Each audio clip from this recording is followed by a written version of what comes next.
সালাম ও শুভেচ্ছা সবাইকে। আরেকটি মজার রেসিপি নিয়ে চলে আসলাম। আজকে আমি গরুর মাংসের তরকারি রান্না করব। প্রায় ১.৫ কেজি পরিমাণে আমি মাংস নিয়েছি। মাংস ম্যারিনেট করবার জন্য আমি হলুদ, মরিচ, ধনিয়া, জিরা ১ চা চামচ করে দিয়েছি।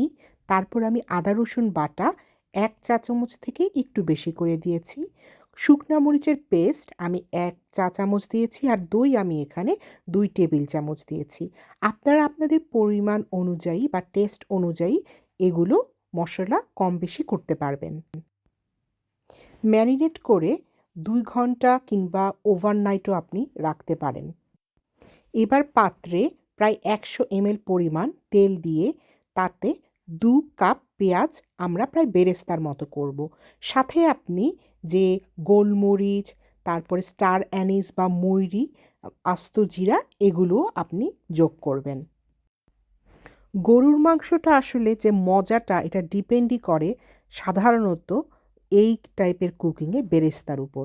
যদি আপনার বেরেস্তাটা আপনি করতে পারেন, না পুড়িয়ে ফেলেন, বেরেস্তার যে গন্ধ এটাই হচ্ছে আপনার মাংসকে খুব সুন্দর একটা রং দিবে, এবং যে কালারটা আসবে এটা মনে হবে যে অনেক মশলা দিয়েছেন। আসলে খুব বেশি মশলার কিন্তু প্রয়োজন নেই।